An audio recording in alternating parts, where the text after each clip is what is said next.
Good day to everyone. I'll be delivering to you this video lecture on critically appraising an article on therapy. Now, if you'd go back to your syllabus, you will notice the heading Clinical Decision Making 2 indicated before critical appraisal. I will actually be interspersing and incorporating the different contents under clinical decision making throughout my discussion on critical appraisal on therapy. Those contents being the concept of randomization, intention to treat, failure rates, blinding, and the various measures of treatment effect. Now for the objectives. At the end of this session, the student should be able to construct both research and clinical questions in relation to a particular clinical scenario necessitating appraisal of recent medical literature, understand the concepts of randomization and blinding in clinical trials, interpret the various measures of treatment effect. Now for dichotomous outcomes, those measures include risk ratio, relative risk reduction or RRR, absolute risk reduction or ARR, and hazard ratio. Now for continuous outcomes, that measure would be the mean difference. These measures also include NNT or number needed to treat and NNH or number needed to harm. The next objective is to know the difference between per protocol analysis and intention to treat analysis. And lastly, to perform critical appraisal of an actual journal article of therapy, which will occur during the workshop. And by that we mean appraisal of the directness, validity, results, and applicability of that article, as well as individualizing the results of that article to your own patient. Now, as I mentioned in the orientation video, I highly recommend that you read the corresponding chapters and the references I've listed in the course syllabus. Now, there are only 2 of them. Now, Painless Evidence-Based Medicine by Dance et al. Is easier to read. Now, if you want a more comprehensive discussion on the different steps in critical appraisal, you can read the corresponding chapter on therapy in the reference on the right, authored by Gurdon Guyot. Now, in your clinical practice in the future, you will find yourselves in certain situations or scenarios where you may have questions regarding the efficacy of a novel or investigational therapy to treat a particular clinical condition. In such instances, you will need to look up both landmark clinical trials and the most recent literature about this new or investigational treatment to be able to answer if this treatment is appropriate for your patient. But of course, you have to know specifically what to look for first regarding this new treatment. What I mean is that you have to first construct a clinical question inspired by the clinical scenario you are in. For that, I will again refer you to the PICO-PECO model that has already been discussed previously. Since we are dealing with treatments or therapies, we default to PICO instead of PECO. You will see why in a bit.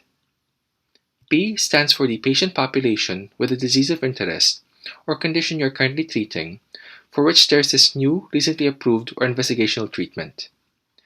Naturally, this treatment would fall under I or intervention. And of course, when it comes to experiments or clinical trials that were performed to test this treatment, we would not know if this investigational treatment was of any beneficial effect or not on the population that was treated if we don't have a comparison group. Now, that comparison group could be a placebo group, meaning a group receiving a dummy treatment or pill that does not have any therapeutic effects whatsoever. This is appropriate when there is no currently accepted treatment yet for a particular illness. You could also have a comparison group that receives the currently accepted standard of care for the disease if such already exists. In such cases, investigators want to see if the investigational therapy is just as good or is better than the current standard of care. Now, mind you, performing a clinical trial for an investigational drug or treatment using a placebo group is highly unethical if there is already an accepted or proven standard of care existing for the condition the investigational drug is intended to treat. Lastly, you also have to specify in your clinical question what your outcome or outcomes of interest are that the treatment is intended to treat or prevent. Depending on the situation, that outcome may be something positive such as cure or prevention of recurrence or sequelae, or it could be something negative such as occurrence of death or disability. Perhaps it is best that I give you a couple of examples to help you understand how the PICO model works and how you can use it to construct a clinical question appropriate for the clinical scenario you find yourself in with your patients. Here are the different components of the PICO model, and I have already defined them for you here in this table. Let us say your clinical scenario involves a young pediatric patient, a toddler to be exact, who has had frequent bouts of non-infectious acute diarrhea. You vaguely remember from a conference that zinc deficiency could be one possible etiology for this. However, you're not quite sure about the data regarding zinc supplementation to prevent diarrheal disease, and that you may need to appraise the data first before supplementing zinc to your patient. Thus, the clinical question you must construct for your appraisal would be, among children between the ages of 1 and 5 years suffering from diarrheal diseases, how effective is zinc supplementation, the intervention you have in mind, compared to placebo or no zinc supplementation for that matter, in preventing acute diarrhea?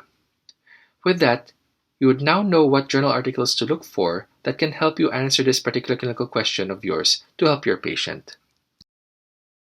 Here's another example.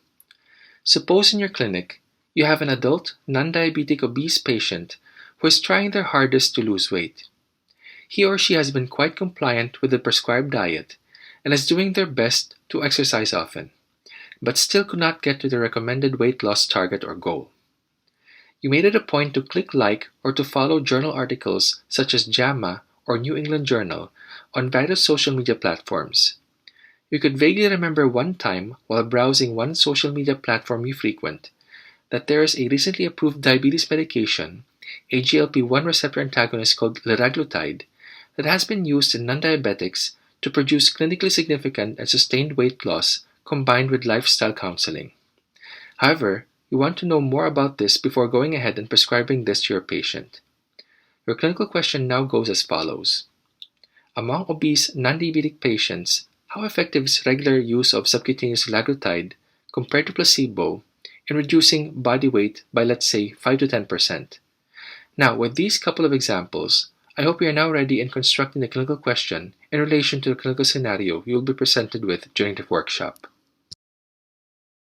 Now, the particular study design that very much monopolizes articles on therapy is the Randomized Controlled Trial Design, or RCT.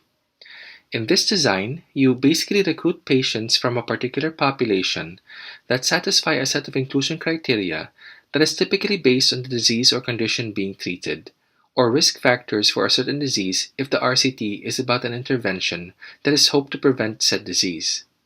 Next, the process of randomization is applied. Randomization is defined as the process of assigning participants to treatments and control groups, assuming that each participant has an equal chance of being assigned to any group. The researcher is not the one assigning which treatment group a study participant has to go to, but instead leaves it to some random event to make that decision for them. In the olden times, they probably relied on coin toss for that. Which side the coin would fall on is that random event that helped decide which treatment group one would be assigned to.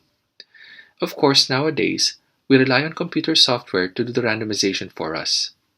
Of note, British English spells the word randomization with an S instead of a Z. Afterwards, these study participants are followed for a particular time period, called the follow-up period, to see if the outcome of interest has occurred or not by the end of the said follow-up period. Now, when reading a published RCT, you have to be wary of the type of RCT that was implemented in the experiment or clinical trial, and we base this according to the study objective. This is frequently indicated in the methodology section of the paper, or in the introduction where the researchers would usually state their study objectives. If it is not mentioned explicitly, you will need to pay attention to the conduct of the study itself. As clinicians, there are 3 types of RCTs that you have to be aware of. First is the superiority trial. This type of trial is used when the objective is to prove that the investigational treatment is better than or superior to the control, which is very frequently the current standard of care. If the researcher's objective is to demonstrate that the new or investigational treatment is clinically just as good or equivalent to the control or current standard of care, an equivalence type of RCT is performed. Lastly, with non-inferiority trials, the researchers aim to show that the new or investigational treatment is not much worse than standard therapy. Now, one good reason why we need to make the distinction is that there are some differences in the way interpretation of results are made. Let us now begin with the appraisal process. As a quick preface, articles on therapy are probably the most common type of articles that you will come across as you start your medical careers. For that matter, there is quite a lot of material to be covered in this video because of that. Just as with critical appraisal of articles on diagnostics, we follow the same sequence. We start off with appraising directness, because if the research question posed by the article is not at all matching or jiving with your clinical question, then the subsequent steps will just be a waste of time. Now, the main question regarding directness of a study or article with the clinical scenario you are in is, does the study provide a direct enough answer to your clinical question in terms of type of patients, intervention, comparison group, and outcome? What you are basically doing when appraising directness is comparing your clinical question from your clinical scenario with the research question posed by the article and deciding whether or not the article or articles you have retrieved would have the answers to your clinical question. Now let's go back to the obese patient from earlier and use the clinical situation as an example. The clinical scenario is you have a 28-year-old obese female with a BMI of 31.22 and without any history or diagnosis of diabetes mellitus.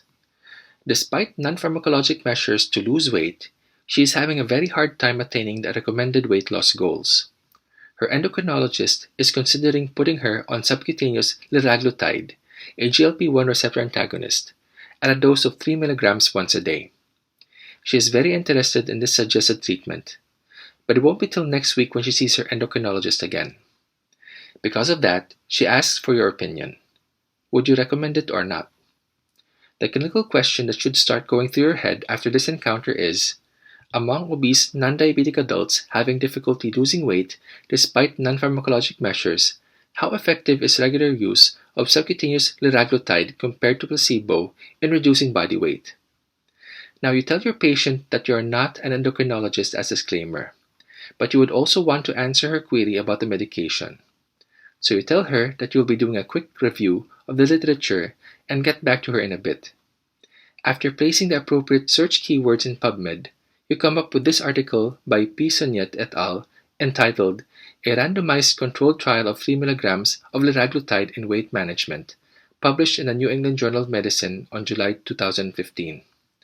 After reading the introduction and the methodology, you find that the research question of the investigators is, among non-diabetic adults aged 18 years and above with stable body weight, how effective is once daily subcutaneous dosing of 3 mg liraglutide compared to placebo in reducing their body weight by at least 5% and more than 10% of their initial body weight?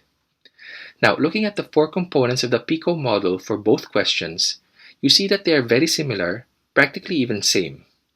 Now, in terms of directness, this article is appropriate for your clinical scenario.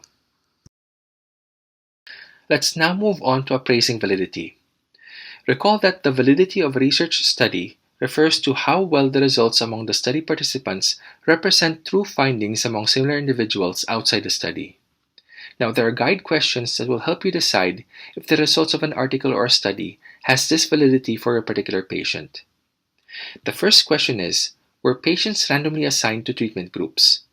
Now, earlier on, we talked about how randomization works.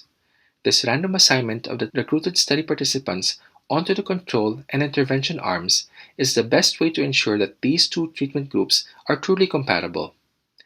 The process of randomization is perhaps the best way to equalize the measured and unmeasured characteristics of these two groups of study participants, in that the only thing that is different between these two groups is the type of treatment that was administered. That is, one group got the investigational treatment, while the other group got the placebo, or the current standard of care if there is any. Now, if researchers did not perform randomization and were allowed to decide which treatment to put the study participants into, it could happen that more patients with, let's say, poorer prognosis may end up being assigned to the placebo group rather than the treatment group. Now, this can falsely result in the investigational treatment being more beneficial in terms of survival than the placebo group, when in fact it may have no effect at all or may even be harmful, simply because those in the placebo group already have a higher chance of dying during the follow-up period to begin with. Now, here's a must-do when addressing this question. Look at the article's methodology to see if there are any explicit mention of keywords such as randomization, randomized, or randomly assigned. If there are, you can be assured that randomization or random assignment was performed in the study. The next question to answer under appraising validity is, was treatment allocation concealed? Now, in clinical trials, the random sequence by which we assign participants to treatment groups is referred to as the allocation sequence. It is not enough, however, that researchers generate a random allocation sequence. They must also take measures to ensure that the sequence is not altered by caregivers who unknowingly or knowingly tend to disturb it. These measures are called allocation concealment strategies. Now, examples of such strategies include placement of treatment assignments in sealed opaque envelopes, delegation of a third party with no interest in the results to assign treatment, and use of computers for treatment allocation. To ascertain allocation concealment, look for the following words or phrases in the methodology. The remote center could either be a computer or a person which the recruiting clinician must contact to obtain the patient treatment assignment. The word indistinguishable, on the other hand, refers to how the packages containing the medications are described. That is, the packaging or the appearance of both investigational treatment and placebo cannot be told apart because they look the same. The next question to answer is, were baseline characteristics of the study participants similar at the start of the trial? To state this question differently, are the treatment groups in the study comparable? As I mentioned earlier, randomization makes the treatment groups similar in terms of both measured and unmeasured characteristics. However, it is not perfect. As such, reviewing the baseline characteristics allows us to check how successful randomization and allocation concealment were. To do this, we compare the treatment and control group participants in terms of prognostic factors, or factors that could affect the outcome of the study. Now, such prognostic factors can be of clinical importance. It may turn out that when you are reading the article, one group may have worse prognostic factors than the other, making them appear sicker compared to the other group. Now, what should we do to address this question? Look at the table of baseline characteristics. This is typically table 1 of the article. Sometimes there's a column of p-values, which tells us whether the difference between treatment and control occurred by chance. P-values less than 0.05 are what are conventionally referred to as statistically significant.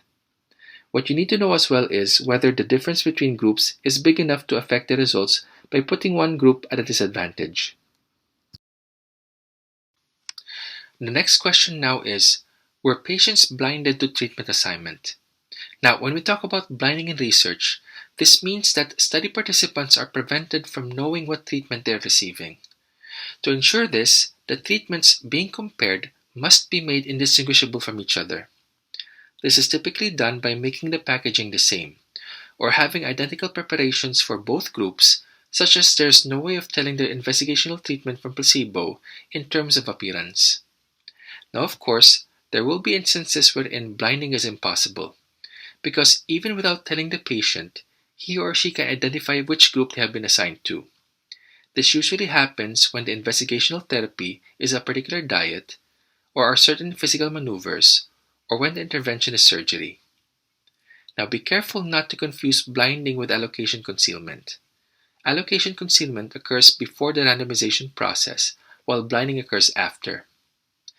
Now, why do we need to blind not just the participants, but frequently the investigators as well? This is because knowledge of the drug or therapy can influence the assessment of patients receiving them, particularly when assessment of the outcome of interest involves some degree of subjectivity, for example, assessment of symptoms. Similar to the previous question, the next question to address is, were caregivers blinded to treatment assignment as well? If the clinician has knowledge of the group assignment, this could influence how he or she would treat the patient. A clinician who knows his or her patient is on a placebo may worry about that patient not getting the intervention that could potentially be beneficial, and may decide to take better care of the patient, thus potentially altering study results. On the other hand, if the clinician knows that the patient is in the intervention arm, he or she may worry about the side effects, and would look after them in such a way that these side effects are prevented beforehand. As with the former, this can likewise potentially alter study results. The ways in which blinding of caregivers is ensured is virtually the same as with blinding of participants. Instances wherein blinding becomes difficult or impossible for participants is basically the same with caregivers. Besides the study participants and caregivers, are the outcome assessors blinded to the treatment assignment as well? Now, who are outcome assessors anyway? They are study personnel who are responsible for deciding how a patient responded to therapy. In other words, they ascertain whether the outcome of interest has occurred in each study participant or not. Now, this would be easy if the outcome is clear-cut and has a straightforward definition, such as death. There are only two possibilities in this case, that is, whether the patient is alive or dead at the end of the follow-up period. Now, this becomes a difficult job when outcome ascertainment involves a criteria that has some subjectivity component to it. Imagine how the questions these outcome assessors need to answer can become very tricky. Like, was this hospitalization a result of a drug side effect? Or did this patient die of a heart attack or pneumonia? Or is this rise in creatinine significant or not? Understand as well that because of this component of subjectivity, any decision the outcome assessor makes can be highly influenced by knowledge of treatment assignment. Thus, there is also the need to blind them as much as possible. Now, what do we do or what do we look for in the article? Look for statements indicating blinding in the methodology. Find out as well who is making the assessment for the outcome, whether it are the investigators themselves or an independent group of outcome assessors. Likewise, look for statements that describe strategies that withhold information regarding patient assignment. Now, this question is a bit complicated to answer, so do pay close attention. The question is, were all patients analyzed in the groups to which they were originally randomized? Now, despite the researchers' efforts to have patients or study participants comply with the clinical trial protocols, there will be those who will not adhere to an assigned treatment protocol. This may happen for many reasons. They might forget how to take a drug properly, they suffer intolerable side effects, or they refuse to go on with a clinical trial for no apparent reason. Because of this, the researchers are faced with a dilemma. Should data from these non-compliant participants be analyzed as if they have stayed in the original treatment group, or should they be excluded so that only compliant patients are included? Now, there are two reasons why the intention to treat analysis should be performed, or why the non-compliant patients should be analyzed in the original groups. First, a patient's ability to comply is considered part of the success or failure of the therapy or treatment being studied or given. Patients stop taking treatment when they don't feel well, or experiencing the side effects of a drug they are taking. Thus, excluding the non-compliant patients from the analysis can make a treatment appear better or safer than it actually is.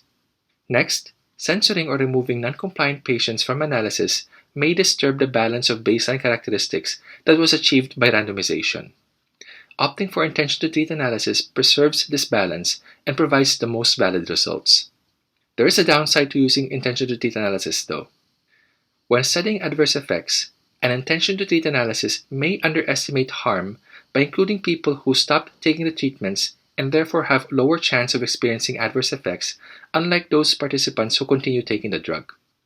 In such cases, a per-protocol analysis should be performed as well.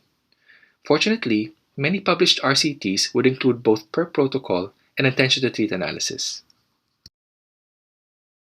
In summary, it is best that both analyses be performed. Intention to treat analysis should always be performed because it yields the most valid results. On the other hand, per-protocol analysis should likewise be performed, particularly when patients want to know whether a drug can work, when we are interested in adverse events, and when studies attempt to prove equivalence or non-inferiority of the investigational treatment with the current standard of care. Usually, intention to treat and per-protocol analyses should yield more or less the same results. However, when the conclusions differ according to the analysis done, the results should be regarded with some doubt. Now, what do we need to look for in the article we are appraising? We need to read from the article that the investigators included non-compliant patients in the analysis. We look for any explicit mention of the term intention to treat, and this is usually under the analysis section of the methodology. If it was not stated explicitly, look for some indication that patients retained their original assignment even if they were non-compliant. Or better yet, check from the text whether the number of patients randomized is equal to the number of patients analyzed at the end of the study. This is usually indicated at the beginning of the results section of the article. Now, this is the last question under appraisal of validity. Was the rate of follow-up adequate? A word of warning though, we will be performing some math here, so best to have a calculator handy. Adequacy of follow-up refers to minimalization of the number of patients who drop out of a study. Let me first make it clear that study dropouts are not the same as non-compliant patients. While non-compliant patients may have stopped adhering to treatment protocols, we can still determine what happened to them as long as they stayed in the study and have not themselves dropped out. What dropouts do basically is that they leave the study and become lost to follow-up, leaving us with no data or knowledge of whether or not the outcome of interest was attained in these patients. And dropouts can occur with both compliant and non-compliant participants. Dropouts usually leave the study because of adverse effects of the investigational treatment or because of dissatisfaction. The greater the number of patients lost to follow-up, the more the study validity is threatened. To address this question, we need to look for explicit mention of dropouts in the article. That should be the minimum requirement in the manuscript itself. Dropout rates should be shown in diagrams that depict the flow of patients from recruitment all the way to the end of the study. Now, if that diagram cannot be found, check in the text whether the number of patients randomized is equal to the number of patients analyzed at the end of the study. Next, you have to find out if the dropout rate is large enough to affect the results of the study. With that, we will need to perform what is called a sensitivity analysis. Here is where we will be doing a bit of math. Now, to assess whether there are too many dropouts in a study, let us take, for instance, a hypothetical RCT. Let us suppose this RCT involves patients with disease X who are randomized to receive either an active treatment or placebo. The occurrence of death is the outcome of interest. Each treatment group had 30 patients randomly allocated to them. Now let us suppose in the treatment group there were 6 dropouts, while the control group had 7 dropouts. Naturally, that brings the number of patients analyzed to 24 in the treatment group and to 23 in the control group. Let us now suppose that in the treatment group, 5 patients died, while in the control group, 9 patients died. That would bring the death rates to 20.8% and 39.1% in the treatment group and control group respectively. Using the number of dropouts in each arm, we compute for the worst case and the best case scenarios. With the worst case scenario, we assume all dropouts in the treatment group and none in the control group attain the outcome of interest. In our case, the outcome is death. Taking this into consideration, the death rate in the treatment group now becomes 36.7%, while that in the control group becomes 30%. We set these figures aside first, as we will compare them with the best case scenario figures later. Now, in the best case scenario, we assume the opposite of that assumed in the worst case scenario. We assume that all the dropouts in the control group and none in the treatment group died. With that into consideration, the death rate in the control group shoots up to 53.3%, while that in the treatment group is 16.7%. What do we do now with this information? If the best case scenario shows fewer bad events for treatment, while the worst case scenario shows more bad events for the treatment, this means that there were too many dropouts in this hypothetical RCT, and this puts the validity of the results into question. Another way of looking at it is that when the conclusions differ in these scenarios, we say that the study conclusions are soft. Thus, if such occurs in the article you are praising, that article may not be useful after all in helping you solve your clinical quandary. On the other hand, if the conclusions remain the same, meaning both worst and best case scenarios show benefit or harm for that matter, we say that the study conclusions are robust. And we are done with appraising directness and validity. Let us now move on to appraising the results. There are only 2 questions to answer on the results appraisal, the first being, how large was the treatment effect? Before anything else, let us first define treatment effect. Treatment effect in RCTs refers to the numerical measure used to compare the effectiveness of the interventions. The magnitude of the treatment effect may be expressed by comparing outcomes in the intervention and control groups. Now, some outcomes are dichotomous, meaning there are only 2 possible results, for example, death or survival. Dichotomous outcomes are usually summarized as proportions, for example, the proportion that died in each treatment group. From here, we can derive the following treatment effect measures: relative risk reduction, and absolute risk reduction. We'll go through them in detail later. Now, besides proportions, dichotomous outcomes can also be expressed in terms of rates, and this entails a time component, oftentimes in terms of person years or patient years. From here, we can derive the hazards ratio. We have already covered hazard ratio last year under medical research 2. We will refresh our memories regarding this in this video. Now, outcomes can also be continuous in nature, meaning there is a wide range of possible results and are very commonly reported as values with decimals. Examples of those would be temperature or blood pressure, or numerical laboratory values even. Continuous outcomes are commonly summarized as means or averages. For example, the mean change in blood pressure in each treatment group. From there, we can derive the mean difference, which is how treatment effect is expressed for continuous outcomes. This is easily calculated by obtaining the mean result in the treatment and control groups and calculating the difference. Now, as I just mentioned, computing for the mean difference is quite easy, so I won't spend so much time on it anymore. What I will spend more time discussing on, though, would be the treatment effects for dichotomous outcomes. You have already covered them as early as in Medical Research 1, so I suggest you go back to your notes about these measures. Let us first start with relative risk, or RR. RR is equal to the proportion or rate of the outcome in the treatment group divided by the proportion or rate of the outcome in the control group. The outcome here is very frequently a negative one, such as death, disability, or disease recurrence, to name a few examples. Stated differently, RR is equal to the new risk for the negative outcome one will find themselves in if they receive the treatment, divided by the original or baseline risk for the negative outcome, which is that risk one has when he or she did not receive the treatment. We can abbreviate this new risk as R sub T and the original or baseline risk as R sub C. Now, if the treatment is effective in preventing you from obtaining the harmful outcome, you would expect the R sub T to be smaller than the R sub C. When the numerator is smaller than the denominator, you would expect the resulting quotient to be less than 1.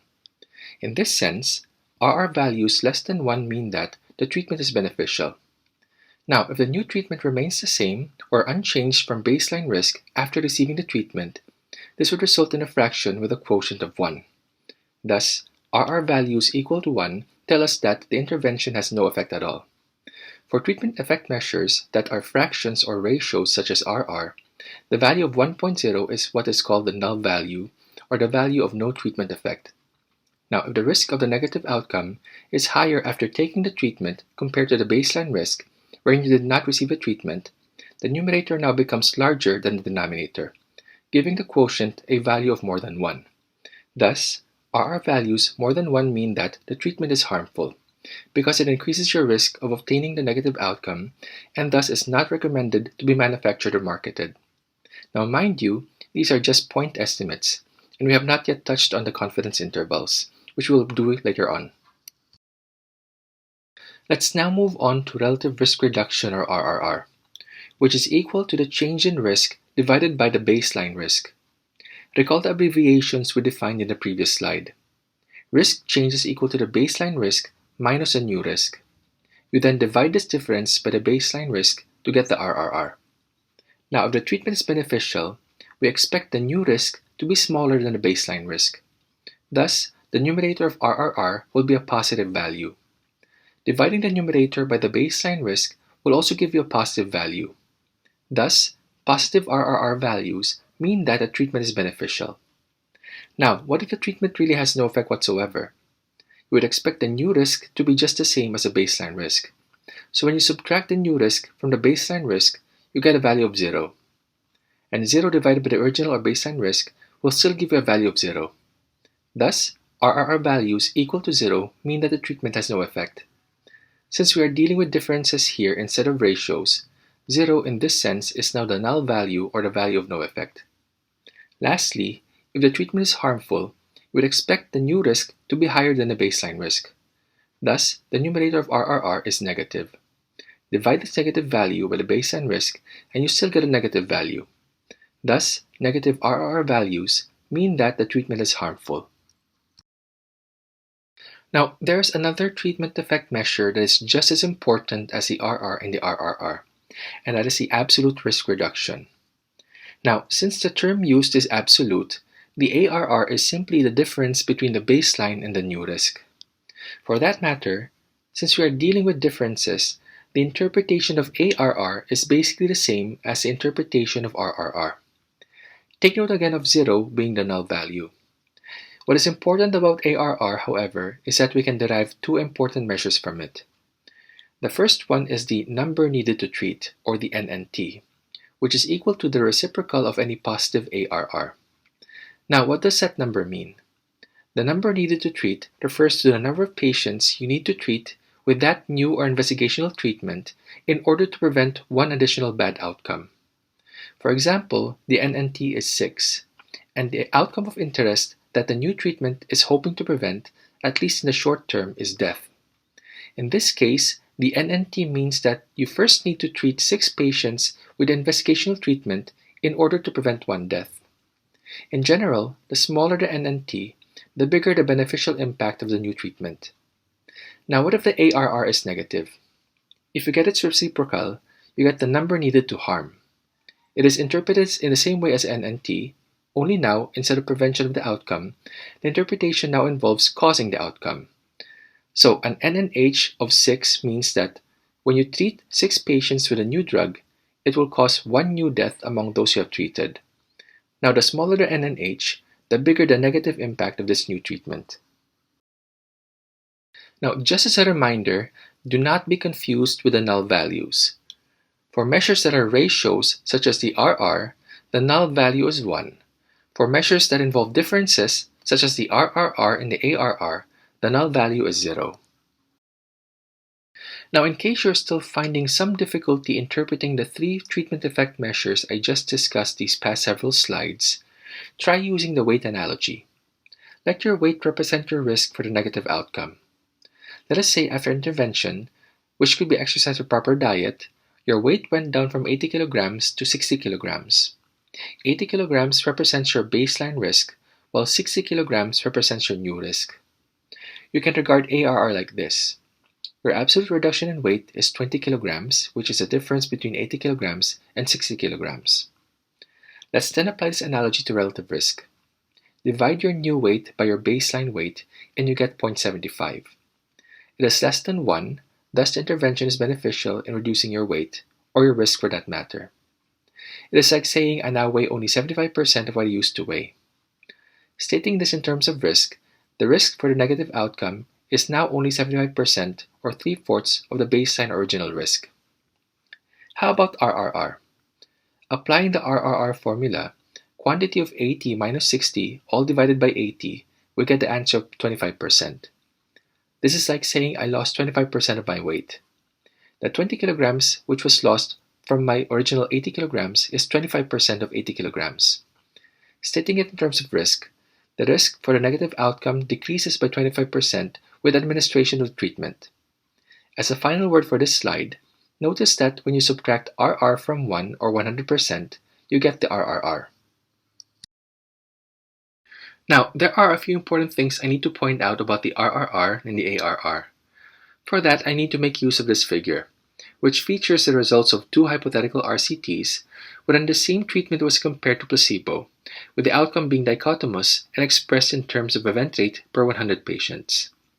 The first RCT or trial 1 involved patients who are high risk for the outcome, while the second RCT or trial 2 involved patients who are low risk. Among high-risk patients in trial 1, the event rate in the placebo group is 40 per 100 patients, while the event rate in the treatment group is 30 per 100 patients. That gives us a relative risk of 0.75, indicating that the treatment is beneficial in reducing the risk for the outcome or event. The relative risk reduction is 25%, meaning the risk for the event is reduced by 25% if one receives a treatment. The absolute risk reduction is 10%. Now, let us look at the results among the low-risk patients in Trial 2. Here, the event rate in the placebo group is only 10%. Now, if the treatment is just as effective in these low-risk patients, meaning the RR is also 0.75, what event rate can we expect in the treatment group? The event rate in the treatment group would be 25% less than in the control group, or 7.5%. Double-checking this, the RR and the RRR are the same. However, take note that the absolute risk reduction for these low-risk patients is only 2.5%, even though the relative risk reduction is the same as for the high-risk patients. So what takeaway can we get from this? The relative risk reduction may appear stable between different populations, but the absolute risk reduction can vary from very low to very high. Although the relative risk reduction might be similar across different risk groups, though not always, the absolute gains, represented by the absolute risk reductions, are not. In summary, the ARR becomes smaller when the baseline risk or event rates are low, whereas the RRR, often regarded as quote-unquote efficacy of the treatment, often remains constant. Now, this is something to be mindful of because there may be some pharmaceutical companies that might advertise their drugs by mentioning only the RRR and conveniently omitting the ARR. If you give your patient this medication without knowing beforehand that your patient is of the low category risk, you will be doing them a disservice, as this entails expense and possibly risks since they are receiving a medication that they are most likely going to get little benefit from. Thus, in order for this to be meaningful, you as a clinician appraising the data should always determine from the article what the underlying incidence or baseline risk is, so that you could be able to properly assess the impact of such treatment on a particular population. On a similar note, if variations in RRR are noted between studies, it tells us that the treatment effect of a particular intervention varies across populations, and this can pose problems in terms of applicability of results. Lastly, we have demonstrated in the example previously that a large difference between RRR and the ARR occurs when the outcome is rare, that is, the baseline risk is low. Now recall from earlier that besides the three treatment effect measures that were already discussed, treatment effect can also be expressed in terms of hazard ratios, which is the measure of association widely used in survival analysis, which is something they should have already encountered last year in medical research too. You will encounter survival analysis again under critical appraisal of articles on prognosis. Now in survival analysis, there are two probabilities that are used to describe survival data. The first one is called survival probability, which is the probability that an individual survives from the time origin to a specified future time, which we designate as t. Now, even though it says survival probability, the event of interest may not always be death. It could also be disability, metastasis, or disease recurrence. So basically, what this probability really entails is a probability of not having the event of interest. The second probability to describe is hazard, which is the probability that an individual who is under observation at time t has an event at that time. This is where we base the hazard ratio on. This is an outcome measure similar to the prevalence ratio, the risk ratio, or the odds ratio, and this focuses on the event occurring. In survival analysis, we make use of Kaplan-Meier curves. Now, one type of such curve is the plot of the survival probability against time. The y-axis of the plot will be the proportion of the cohort still surviving, and the x-axis is time. Now, this curve provides a useful summary of the data that can be used to estimate important measures, those measures being median survival time and survival rates. I will show you how to derive them from the Kaplan-Meier curve in the next slide. So here's what a Kaplan-Meier curve looks like. This particular type of Kaplan-Meier curve uses survival probability or percent survival as a y-axis. Now obviously at the beginning of the RCT, everyone in the study is still alive. So the curve begins at a time equal to 0 for the x-axis and survival probability or percent survival equal to 100% for the y-axis. So as you move forward in time, you see that the survival probability decreases. Now let us start off with determining what the median survival is. Recall that the median denotes the middlemost value of an array of numerical data after arranging them from smallest to largest. So we project a horizontal line from the 0.5 mark on the y-axis until it touches the curve. From that point, drop a vertical line. Where this vertical line meets the x-axis, that is your median survival, which is expressed in terms of time. In this case, it is 6 months. Now, how do we determine survival rate at, say, 1 year? Locate the point on the x-axis corresponding to 1 year, which is in this case 12 months. Next, project a vertical line upwards until it meets touches the curve. And from that point, project a horizontal line towards the y-axis. You can see that it points at approximately the 0.30 mark. Thus, the 1 year survival rate in this case is 30%. Now, unlike the earlier Kaplan-Meier curve, this particular Kaplan-Meier curve is different in that it has event cumulative incidence rather than survival probability in the y-axis, which explains why the survival curves are trending upwards instead of downwards. Now, this type of Kaplan-Meier curve is appropriate when we want to present and explain the hazard ratio. Now, the data presented here is from a landmark RCT called the Jupiter Clinical Trial, which randomized apparently healthy adults without dyslipidemia but with moderately elevated C-reactive protein levels to receive either rosuvastatin, which is Crestor, or placebo. The outcome was occurrence of any cardiovascular event, and the follow-up period was 5 years.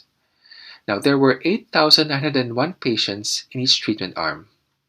At the end of the follow-up period, there were a total of 31 events in the Crestor arm and 68 events in the placebo arm.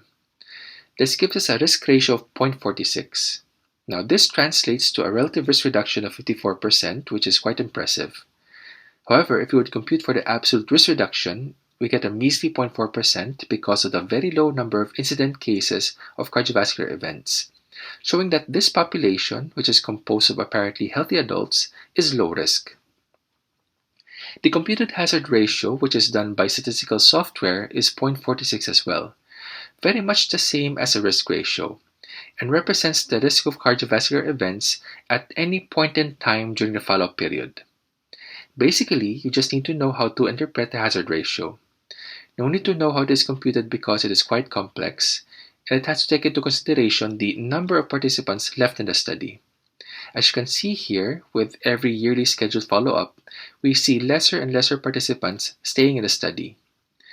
Now, we will be talking about the confidence interval in the context of critical appraisal soon, but do take note that the confidence interval for our hazard ratio does not contain the null value of 1, meaning that this hazard ratio is statistically significant, and we have the corresponding low p-value to support that.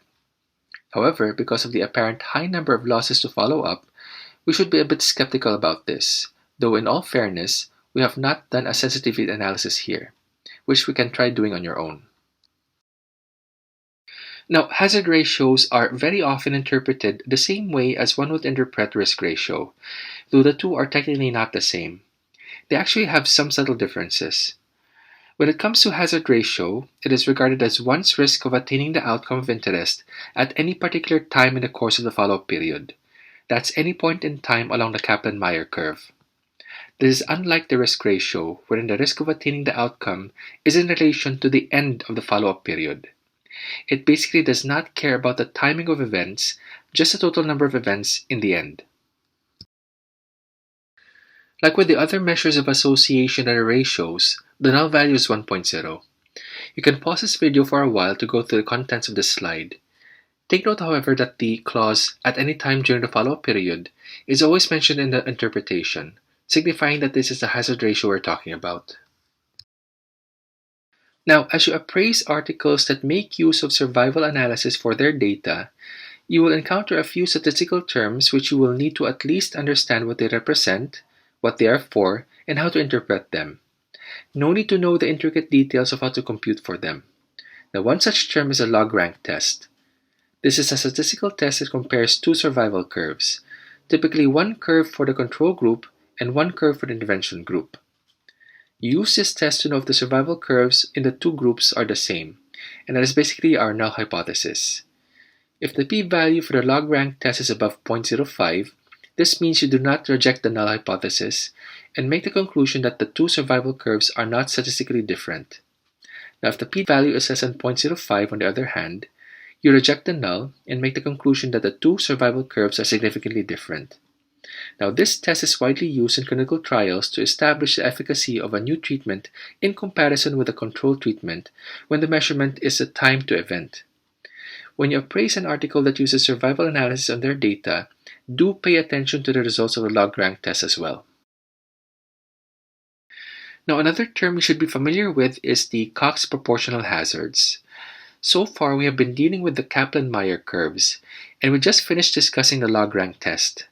Now, basically, the kind of analysis done by both of these tests is what is pertained to as univariate analysis, meaning there's only one predictor or independent variable predicting an outcome. Now, Cox proportional hazards, however, allows for more than one predictor in the analysis, because of course in real life, we almost always have many factors or processes affecting how and when an outcome will occur. Now, Cox proportional hazards basically extend survival analysis methods to assess the effects of many risk factors on survival time simultaneously. We'll very quickly go through this again in the workshop. Now, when the journal article you are appraising has more than one outcome, it is best that you construct a table with the first column listing their different outcomes, and the subsequent columns the pertinent or applicable treatment effect measures. Now, here is a sample of that table for dichotomous outcomes. Now, this table, on the other hand, will be the one to construct when you're dealing with continuous outcomes. Now, this will be the next and last question to answer under the appraisal of the results. Now, in the previous discussion, I have been presenting values for the different treatment effect measures. Now, these single values are but point estimates. Confidence intervals have to be reported. Let us take this statement for instance. Warfarin reduces the risk of stroke in patients with atrial fibrillation by 79%. Now, such statement does not accurately reflect uncertainty, and this is usually due to the sample size limitations. Thus, in addition to reporting the point estimate, which in this case is the RRR of 79%, an interval estimate that provides a range of possible values for RRR have to be reported as well. Now, this data on warfarin and stroke reduction came from a landmark 1992 clinical trial published in the New England Journal of Medicine. According to this article, the actual relative risk reduction could range anywhere from 52% to 90%. Seeing that this confidence interval does not include the null value of 0%, the RRR point estimate of 79% is said to be statistically significant. Now, I will talk about the importance of considering the confidence interval when looking at measures of association. Now, we have here the null value of 1.0, which is also the measure of no association, as you can recall from Medical Research 1. Now, in medicine, we also have to think of what is considered to be clinically relevant, and we usually set that at a certain point above the null value. Now, let's just say for this particular example, a risk ratio of 2.0 is what is clinically important to doctors or clinicians. Now, let us extend that boundary line like so. Now, let's look at the measure at the very top. We see that the point estimate is smack right in the middle of the null value of 1.0. Thus, this measure of association is not statistically significant because it overlaps the null value. And it is not clinically significant as well because the confidence interval is not reaching the 2.0 mark, which we previously designated as a clinically important measure. Now, for the next measure, the point estimate is above 1.0, but below the clinically important measure of 2.0. Now, notice as well that its confidence interval overlaps neither line. Now, this measure of association is thus statistically significant because its confidence interval does not overlap the null value line, but it is not clinically significant because the confidence interval did not reach or overlap the 2.0 mark. Now, for the next measure, we see a rather wide confidence interval. Perhaps the study had a small sample size and was thus imprecise. Now, we see as well that it overlaps both the null value line and the clinically important boundary. And with that, this measure of association is not statistically significant, but it could possibly be clinically significant.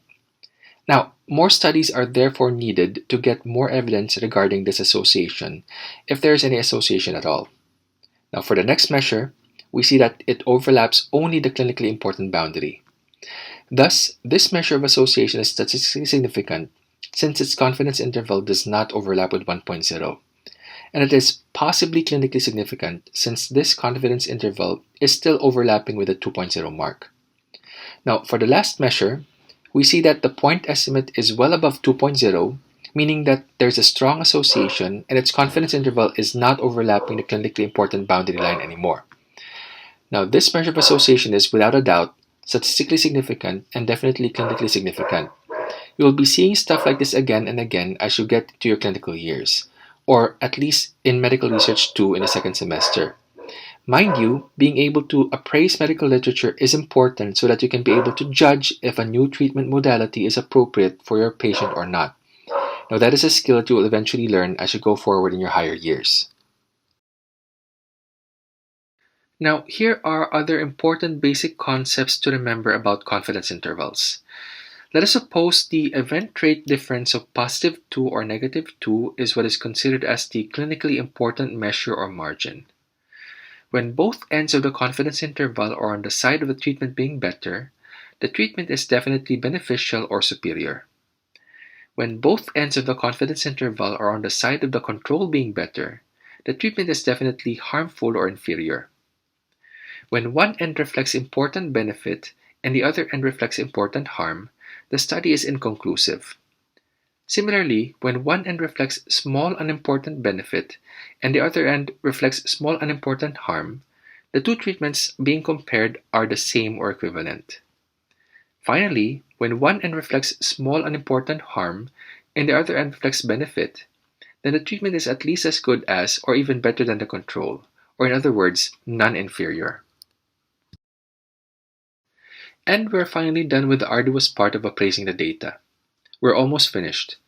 The next order of business is assessing the applicability of the results. Now, one way is by checking whether the patient's characteristics satisfy the inclusion and exclusion criteria that were applied in the article. You can also look at the treatment effects in subgroups of patients that more closely approximate the individual patient we're treating. The results should present to you the findings of subgroup analysis. The limitation of this, though, is that in real life, there are too many patient subtypes, and subgroups in clinical trials are generally too small to address this issue. It is also helpful if you, as a clinician, have the prior knowledge and experience in treating the disease. Now, truly, there are various biological issues that can affect applicability of the results to our patient. And besides that, there are also socioeconomic issues to consider. In order to leave no stone unturned, Dance et al. In their book suggest using the SCRAPS mnemonic, which stand for the different factors that can potentially affect applicability of the results stated in the article. The very last part of the critical appraisal process involves individualizing the results of the article for your patient. Now, as clinicians, you try to gauge your patient's baseline risk to see whether the treatment you are intending to give him or her would result in a significant clinical impact or not.